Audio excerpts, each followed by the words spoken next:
जिस मज़हब को हम और आप फॉलो करते हैं उस मज़हब का नाम है इस्लाम।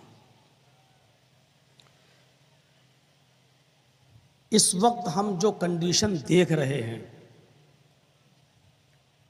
पूरे भारत की और बिलखुसूस उन बस्तियों की या उन स्टेट्स की जिन स्टेट्स में, जिन सूबों में, जिन प्रदेशों में बीजेपी की गवर्नमेंट है, हम देख रहे हैं वहाँ हालात कितने ख़राब हैं। हमारे इस वक्त उत्तर प्रदेश के हालात भी बहुत अच्छे नहीं हैं। इस्लाम को बदनाम करने की कोशिश और एक तरीके से हमें अंडर प्रेशर रहने की, दबाव हमारे ऊपर बनाने की कोशिश की जा रही है। ये मैसेज देने की कोशिश की जा रही है कि तुम अपनी मर्जी के मुताबिक नमाज नहीं पढ़ सकते हो किसी मस्जिद में, अपनी मर्जी के मुताबिक मस्जिदों में जोर से माइक बजाकर अजान नहीं दे सकते हो, अपनी मर्जी से जीने के दिन तुम्हारे खत्म हो चुके हैं। अब तुम्हें नमाज भी पढ़ना होगी तो हमारी मर्जी के मुताबिक, अजान भी देना होगी तो हमारी मर्जी के मुताबिक। ये मैसेज देने की कोशिश की जा रही है। हमको मारने का प्लान नहीं है, ये जहन से निकाल दीजिए आप कि ये लोग चाहते हैं कि मुसलमानों को मिटा दें। ये कभी नहीं होगा।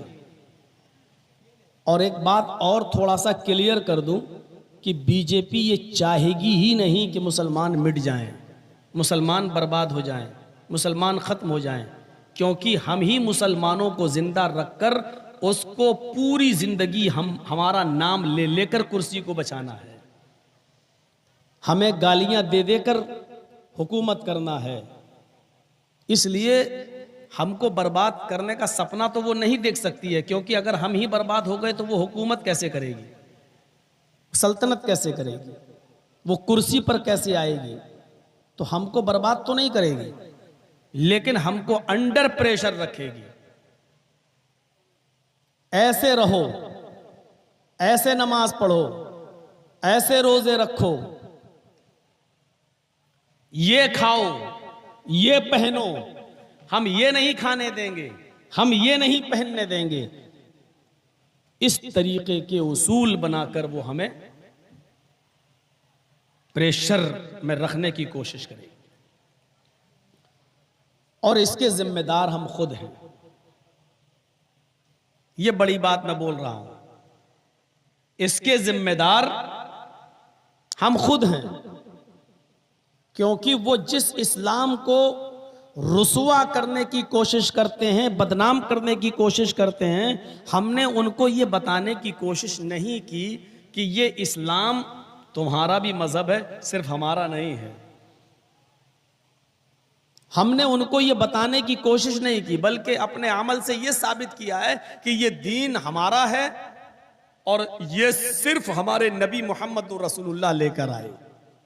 मोहम्मद सल्लल्लाहु अलैहि वसल्लम हमारे नबी हैं, ये मैसेज हमने दिया है। इसलिए वो आज हमको, हमारे नबी को, हमारे इस्लाम को टारगेट करते हैं, निशाना बना। कुरान करीम की एक आयत पढ़ता हूं, जरा सुन लीजिएगा, बड़ी प्यारी आयत है। वसारिउ इला मगफिरतिम मिन रब्बिकुम व जन्नतिन अर्जुहस समावाति वल अर्ज़ उइद्दत लिल मुत्तकीन। तर्जुमे पर गौर कीजिए, मीनिंग सारिउ इला मगफिरतिम मिन रब्बिकुम, अपने रब की मगफिरत, अपने रब की बख्शिश की तरफ जल्दी करो, दौड़ो। वह जन्नतिन, और उस जन्नत को पाने के लिए भी दौड़ो। अर्ज़ुहस समावाति वल अर्ज़, जिसकी लंबाई जो चौड़ाई जमीन और आसमान के बराबर है। गौर कर रहे ना? सुनिए, मैं बहुत आसान हिंदी में बोल रहा हूं, अब जिसको जाना हो वो जाए, जिसको बैठना हो तो थोड़ा सा और सुन ले। बड़ी अच्छी बात बताने जा रहा हूं। वसारिउ इला मगफिरतिम मिर रब्बिकुम व जन्नतिन अर्जुहस समावाति वल अर्ज़, अपने रब की मगफिरत की तरफ दौड़ो और उस जन्नत की तरफ दौड़ो जिसकी लंबाई और चौड़ाई जमीन और आसमान के बराबर है। उइद्दत लिल मुत्तकीन, जो अल्लाह से डरने वालों के लिए तैयार की गई है। अल्लाह ने नेक अमाल की तरफ दौड़ने का हुक्म दिया है। दौड़ो, जल्दी करो। रमजान का महीना गुजर गया।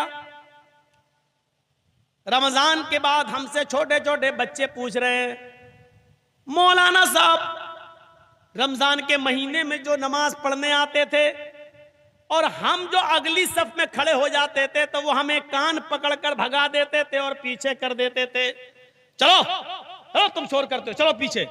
जो लोग रमजान के महीने में हमें आगे सफों से हटाकर पीछे कर दिया करते थे, वो कहां चले गए? वो दिखाई नहीं देते हैं। अब तो इमाम साहब हमसे कहते हैं, बच्चों तुम ही आगे खड़े हो जाओ, पहली सब खाली है, इसको भर लो।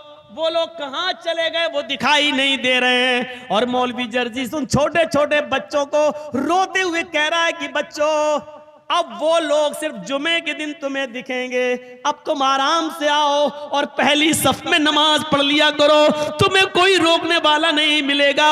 अब वो लोग जो तुम्हें रमजान में पिछली सफ में कर दिया करते थे, अब ये लोग सिर्फ जुमे जुमे तुम्हें दिखाई देंगे, एक हफ्ते में एक दिन तुम्हें पीछे खड़ा होना पड़ेगा। अंदाजा लगाइए, रमजान के बाद जो अगली सफों से बच्चों को भगा दिया करते थे रमजान में, आज वो खुद भाग गए। आज उनका पता नहीं है। जिन बच्चों को भगाया जा रहा है उन बच्चों को देख लो कि वो आज भी रमजान के गुजर जाने के बाद नमाज पढ़ रहे हैं, आज भी वो नमाज अदा कर रहे हैं। और मस्जिद का इमाम उनसे कहता, आगे खड़े हो जाओ, तुम ही हमारी मस्जिद की लाज बचा लो, तुम ही हमारी मस्जिद की आबरू बचा लो। ये हाल हो गया आज हमारा। फिर कहते हैं कि साहब हमारी मस्जिदों से माइक हटाए जा रहे हैं, ये किया जा रहा है, इसके जिम्मेदार भी तो हम और आप हैं। 3 लाख मदरसे पूरे हिंदुस्तान में, 5 लाख मस्जिदें, 50 लाख उलमा, 25 से 30 करोड़ मुसलमान। हाय हाय हाय, गौर किया आपने? 3 लाख मदरसे, 5 लाख मस्जिदें, 50 लाख उलमा, 25 से 30 करोड़ मुसलमान, और इसके बावजूद मस्जिदों में नमाज पढ़ने वाले 2%, सिर्फ 2% या 98% मस्जिदों में नमाज पढ़ने वाले है ही नहीं। इसीलिए तो राज ठाकुरे बंबई से चिल्ला रहा है कि तुम 98% खुद मुसलमान नमाज नहीं पढ़ रहे हैं और हम 100% भी नमाज नहीं पढ़ रहे हैं, तो इन 2% के लिए हमारी रात की नींदें तुम क्यों खराब कर रहे हो? हमें क्यों उठा रहे हो? हमें क्यों चिल्ला चिल्ला कर बेदार कर रहे हो? हमारे बच्चे इम्तिहान की तैयारी करते हैं, उनकी नींद खराब हो जाती है, फिर वो एग्जाम नहीं दे पाते सही से, उनकी नींदें क्यों खराब कर रहे हो आप? ये 2% मुसलमानों को जगाने के लिए आप 98% लोगों की नींदें आप क्यों खराब कर रहे हैं? क्या जवाब है हमारे पास सिवाय इसके